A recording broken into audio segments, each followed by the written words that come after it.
Notice, this Midweek Mini was recorded several months ago and may not be up to date with current events. For fresh mini-sode uploads with every episode, head to patreon.com/ChilluminatiPod.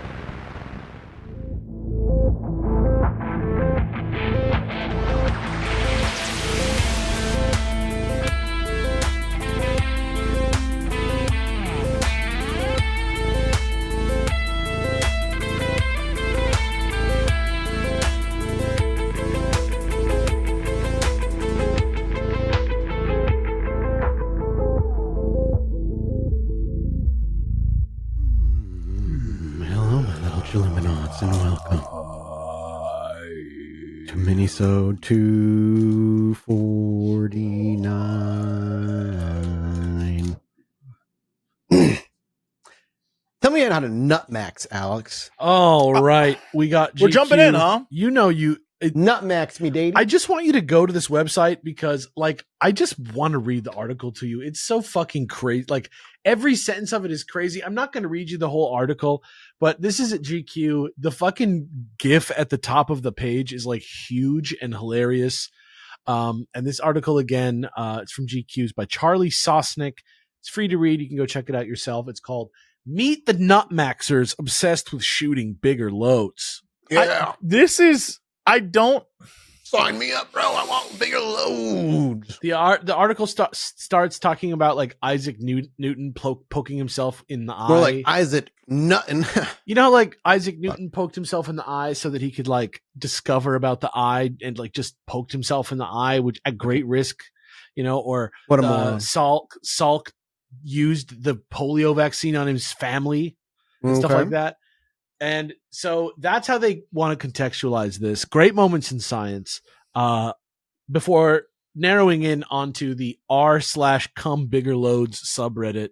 Yes. Who have just determined that a combination of There zinc, really is just a fucking subreddit for everything. Yes, they determined that a combination of zinc, pygium, L-citrulline, and lecithin is the holy grail of cum, and that's a quote.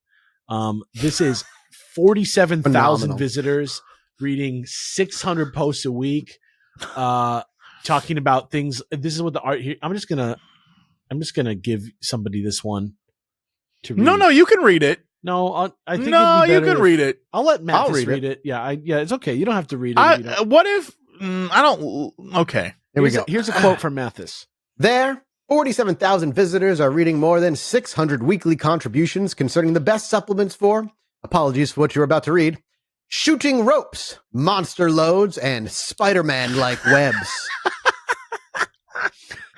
All methods for cum training for volume and how to turn your money shot into the big one.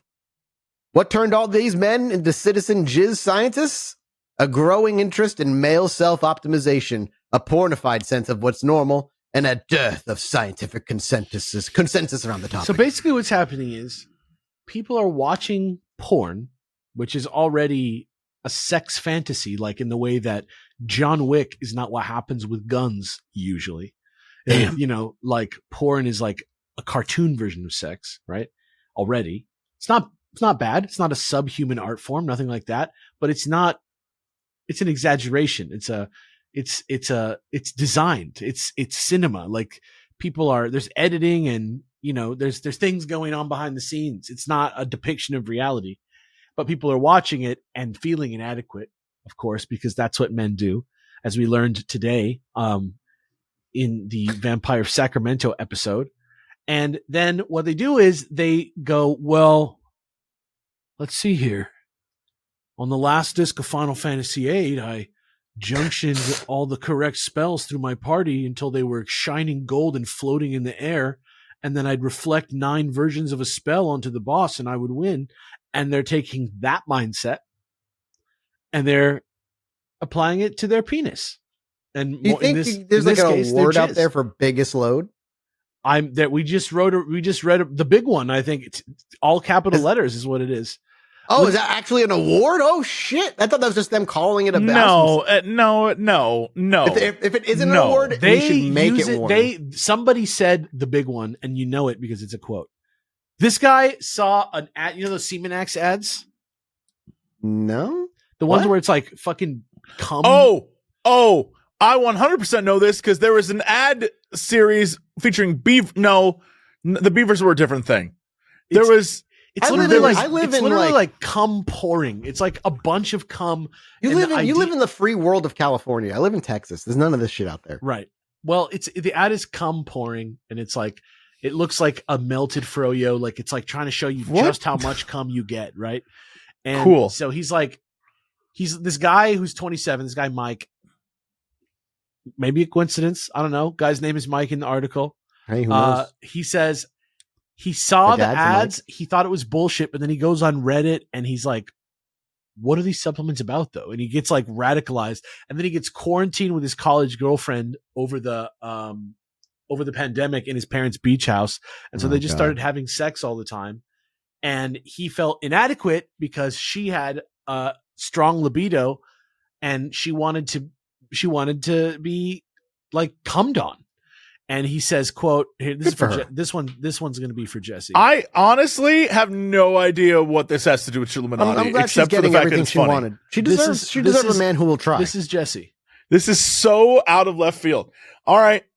I feel drained. I feel exhausted. I feel like I can't satisfy this girl, Mike remembers thinking. After once or twice a day, not much is coming out. So he turned to supplements. Probably for like 6 months, I was experimenting with just different stacks, combinations of supplements. I would read about it on Reddit, Mike says. So important. Not me. Yeah, maybe not. Maybe it's not Mathis after all. But yeah, or maybe it is. Basically, this is like a health trend. So this was in the wellness section of the GQ. Like the website. Wellness section should have been, yo, dude, you're banging twice a day. You're doing fine. Yeah. No shit. Like, calm down, I sir. just picked this up because I thought it was funny because it reminds me of like a type of person. Like I'm from LA, right? Like there's a type of person who's like very like podcast focused on their information, you know, which as you know from listening to this podcast is dubious at best. The information that you get. We're flawless. What are you talking about? I don't know about that, but the point is like I just thought this was an interesting article because it so clearly highlights how weird it is the way that people consume things. Like this is like exactly the same behavior that you see on a Marvel subreddit. This is exactly the same behavior that you see on a UFO subreddit. It's the same exact like obsessive and weird like experimental behavior that you see on all these other types of subreddits. And I think here it's laid bare because I think the same driving factors of like inadequacy and like sort of like trying to optimize yourself and stuff run a lot of what's happening. Like Tommy Lee talked about pineapple juice and celery on Steve-O's podcast. That's like exactly the same people who talk about a lot of other dumb like fake news and fake science type shit. But this one is funny because it's literally about you jizzing, who can jizz the most. It's like a metaphor of itself. And I just thought that was fucking funny. There's a quote from Dr. Michael Eisenberg that says, there is certainly a lot of interest in ejaculate volume. The data around supplements to improve it is mixed. There is data that certain supplements can improve semen quality. For men deficient in zinc, there is some suggestion it could help semen volume. It's just literally like a doctor being like, I don't know, probably looks like it. And then like, I don't know, there's cum shot tests. There's just all this shit going on the internet and none of it's really real, but it's all like, there's like a culture around it. And it's built on like hearsay between people that aren't experts, like building up a structure around something. And in this case, literally who can jizz the most. And some of them are doctors and like, it's not all bullshit, but it's all kind of like that, you know, that self-fulfilling sort of prophecy type thing where you sort of learn stuff to back up your thing. And then you kind of like connect those things automatically. I don't know, just funny. And interesting, and I just thought I would bring it up because it's about cum, and it really is the shape of so many things that at least when I do a lot of research into like internet-y scenes. There would be no internet without cum. Yeah, I just mean just- like I do a lot of research into like weird fringe parts of the internet when I do like my episodes sometimes, like the Corner Fest I ones get you. especially. And you just see this pattern of thinking and this pattern of like fanatic, like it's a cult, man. It's a cult about cum. It's a cum cult Yes. where they eat nutrients to try and make the most cum. It's crazy. And they just make it up as they go. I'm just saying. Interesting. Chaos magic. Yeah. That's Bad, it's the bad chaos magic that you It is that the you were dark side of talking chaos about in magic. the last episode. It is. Yeah. Mine's not cum related. Is yours, Jesse? No, I thought we were No, doing a it's cum not. thing. I'm just kidding. Yeah, I thought it was just a cum minisode. No, I was just kidding. I got a UFO video for you, boys. I don't know if you've been following, but the drone sightings have been continuing across Yes. the world. Not really in the U.S., but mostly in Europe. It's getting crazy though. Spain, like out in Spain, it was happening. This is actually from Spain from a day ago. This isn't an airport incident, but a bunch of orbs that were caught and recorded on camera. Looks like a fucking constellation, bro. It doesn't it? Looks like though? Orion. It looks like Orion. Right? And like they kind of float into place. It's interesting. This is from coast to coast, obviously, so it's not like it's, the most vetted shit in the world. But this supposedly is from Spain from like literally a day ago. It's about it's about 2 minutes and 15 seconds, but first 15 seconds don't really count. And it's somebody recording these orbs from like across the coast, far away that are like blinking. And somebody said drones, but people looked into it and said there was no drones or drone events, like in terms of like commercial drones doing like we're a drone gonna like show. do a drone maneuver in the air. Yeah, there wasn't like any like performance being practiced for drones in the area at that time. Obviously not saying, I don't know what it is. It's interesting because it is like they're moving into place. They're like little white orbs that are moving into place and like blink out and blink in. I don't know what it is. This is literally I feel like with posted. this stuff, like as real as this could very well be, like the way drones work now and the amount of time that drones are in the air, it's like really hard not to just be like, yo, that looks exactly like some fucking drones, bro. Like the lights are like turning on and off, like turning back on, turning back off. It's like an open and shut explanation for what you're seeing almost. Yeah. In Almost. terms And of, I agree with you. Like, yeah for sure. But I will say it does look like they're kind of moving and teleporting almost a little bit towards the end of that video, but it's hard to tell. Yeah, it's really hard to tell know. because the footage is also fucking ass. And it starts to like zoom in for no reason towards the end. I don't know what that's about. Yeah. No idea. I'm like, it's weird. But like, honestly, the bigger story is like beyond the UFOs, so all through October, drone sightings have been happening across Europe, through Germany, Scandinavia. Early October, we saw the Munich airport in Germany experience repeated closures on October 3rd and 4th. Scandinavia, that's what we talked about in late September. Copenhagen and Oslo had the same thing. That's happening everywhere still, and it's still going on, and nobody really has a fucking answer. And very similarly to when the drones were happening over the course of like a couple months here in New Jersey and everywhere else, like it's like being reported on, but not really followed up on, and like everybody just kind of being like, don't talk about it. Are we not feeling the paranoia from that? Like, is it not just like genuinely? Especially with just where global tensions are, you would think you'd want to like, I don't know, do something. Like, I don't know. I don't really know, but I don't know. Like, it's fucking weird that the drones are picking back up, but this time it's not really in the US. Right.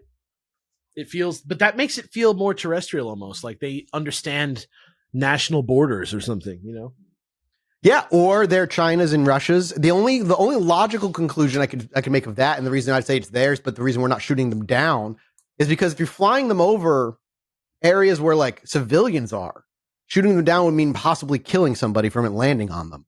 Like there's that aspect of it, where like doesn't seem to be stopping us from shooting shit. Sure. Like, yeah, but I remember. Do you remember back when they were happening on the U.S. soil? The government said don't shoot at the drones, right? Because people were pulling guns and doing TikToks of like going shooting after them drones, and shooting at the drones. Like, so, like, I don't know. It's weird. So yeah, I don't know. It's still going on. Keep your eye. I imagine this will vanish faster than the other drone story goes. And I do not think it's a fucking distraction from anything, because it's not distracting from anything. You know what though? The EU at least is a lot more sensible in general in its like governing and paying attention to things and the seriousness of things. And I trust them more as a general body to like pay attention to it if it's serious and scary. Well, the interesting thing is if you go and like look at how other governments around the world treat the UFO things, really the US, China, and Russia are the three that are extremely protective over every aspect of it. Where Canada, a lot of Europe is not. They're protective of shit like the Rendlesham Forest incident and stuff, but like they're also way more willing to be like, we're putting money. We don't know what these are. Yeah, we need to research them. They like openly will say, they don't say aliens. They won't go that far, but they do say whatever these things are, we need to figure it out. Which is a very reasonable stance, I think, even for a skeptic. Yeah, I wish fucking America would do that. Yeah, that's what I'm saying. Like, I think when something like that's happening, it's at least reasonable to be like, yeah, you know what? It makes sense that that is a scary thing, and we will be looking into that because that is weird. Because we are in the era where, like, yeah, even if the camera can't get like fine details, everybody has a camera, and we're catching a lot of things on camera that nobody's like saying anything about. So anyway, there you go. UFOs in Spain from a few days ago, whether those are real or not, or I don't know, but the drones are also still happening. So, keep your eye on that. Jesse, finish this off like a good nutmaxer would. I would love to. Well, this has been over a bunch of different science websites over the last couple of days. It's super interesting, but not new. Okay. I don't know why it's being reported on a bunch, but it is, and I think it's interesting and worth talking about. So, in 1927, a British team of scientists decided to test telepathy.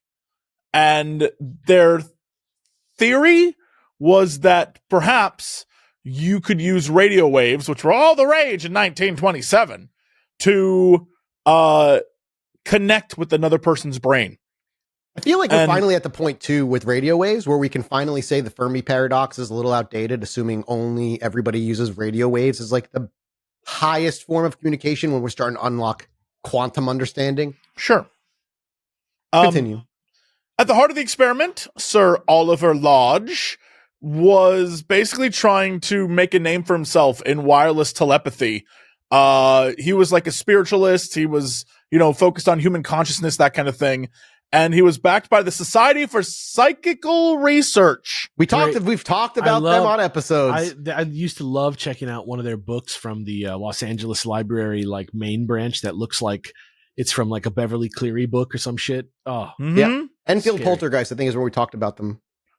And basically they were paying for the answer to the question, could the human mind send signals just like a radio transmitter? And so, and this I think is fascinating, one night, 6 volunteers were sealed inside a room in a building in London. Meanwhile, a BBC broadcast asked people to try and read their minds. I guess in the room, there were various prompts of things they could see, but they were shown things that were odd, shown things that were striking. They had playing cards, like a 2 of club or a 9 hearts. They had a print of a human skull. They had birds, scented lilac sprays, a weird mask, and a comico like bowler hat, things like that. And listeners were instructed to think of what they were seeing, focus on what was in that room, and write down and send in their guesses. Interesting. They received 25,000 letters in the following Holy days. Shit. That's funny. People actually did stuff before the internet. Yeah. And according to researcher VJ Woolley, who detailed the results, essentially only 5 people guessed the skull image. 1 person described a human head. Others associated lilacs with flowers. 1 person actually managed to think of the fact that there was like some weird mask, but they didn't know what kind of mask. 146 people guessed a person was present. 236 said someone was dressed up. 202 said there were hats in the room. And 73 mentioned masks or faces, which is all, it's okay. Another 499 mentioned everyone feeling amused. Though intriguing, no one really offered evidence of how they got to these things. They just said what they saw. And also, Woolley was like, we got a lot of failures, like a lot. Oh, yeah, I bet. There were a few correct guesses, but he's like, they are so within statistical chance that none of that makes any sense if it was, like, there's no way to really test it. with tens of thousands of letters, even a rare hit of everyone getting something correct. That didn't happen, but a lot of people got a lot of things correct. But it, it's more like coin flipping at that point. Sure. Statistically, yeah. Yeah. There were no controls for suggestibility or sensory leakage, that kind of stuff. The public nature of the broadcast may have had some bias because, the comic nature of the whole thing. Yeah, yeah. So anybody could who's like thought maybe too. Like if it's just open to anybody. Just to be a silly boy. Yeah. Yeah. And so it's not a real scientific study, but it is one that for the moment, at least then and now, proved pretty much to people that you can't detect things through the radio is what they were looking for. And that's what they found. Yeah. It's interesting because it sounds like more like an exercise in remote viewing rather than like telepathy. Cause like you're like trying to picture the image that they saw, Sure. which is fascinating. But like a lot like I think it was minisode you brought last week, Jesse, where the intuition thing was like 60% like pretty on or whatever it was. There's been some other than the government studies, there's been other studies about telepathy where it always seems to fall within that range. About 60% of the people are right and they get like within right. And then it's like statistically significant, but never enough to say for certain. It's just interesting and enough for people to keep doing research for it. And if I'm going to come at it from the woo, if it is real, whether telepathy or remote viewing, if would you like to angle it not in a magic way, but a scientific way, my guess is it's something along the lines of touching like the foundational elements of quantum information that exists on a level of like of reality that like you can like the idea of a collective unconscious, all that other stuff. It feels like it's touching on like a quantum information theory or something. And that would make sense to me if you could like, and like a form of entanglement or passing information back and forth. And that's how it works. It's just, it definitely like works narratively at the very least. Oh yeah, for sure. You could definitely do a ton of stuff with that. Yeah. But, okay. I now know why this is actually pop. I was like, it's on so many websites. How's some dude who makes very popular YouTube videos literally made a video 3 weeks ago about this subject. And that is why all of these October, like, I was like, how is there an October 12th, October 5th, October 7th article? This is from 1927. Now I have my answer. Algorithm articles. Yeah, they all algorithmed and they all copied this guy's work. Yes. That's funny. No, but there are really, really, really good studies you can read about that the government did for similar things, remote viewing, telepathy, that are all fascinating. I mean, even go look up The Amazing Randy, being like, I'll pay someone $1 million to prove that psychic stuff is real. Yeah. And no one took him up on it. But yeah. It's all worth checking out. That's always an interesting thing. It's like, it really does make sense, but it's also like, I mean, is it necessarily? It's like Stephen Hawking with time travel. Yeah. It's the same thing. He's like, if you're time traveling, come to my party. But maybe that's like dangerous, or maybe you're not supposed to do that. Or but that little time traveler party theory wouldn't work in a block universe. Right. Exactly. In a block universe, that wouldn't work. Exactly. But that's just string theory and block universe theory. Correct. We don't know.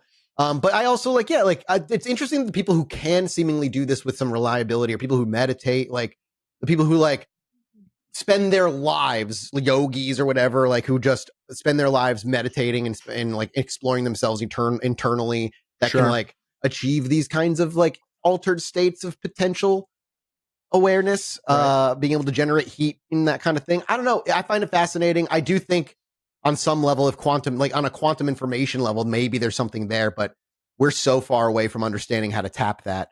Yet we're barreling forward with quantum computers anyway. We just say that's always been humanity, though. We don't think about it. We just do it just first. Fucking dumbasses with a big blunderbuss shotgun falling down. No one needs to fucking steal our pulmonary artery and stop us from doing this shit. Anyway, it's fascinating though. I love this shit. So, well, that's it for us then. We'll be back next week. Thank you guys so much for being here, supporting us here at Patreon, and see you next time. Bye-bye. Bye. Bye. Nutmax to Supreme.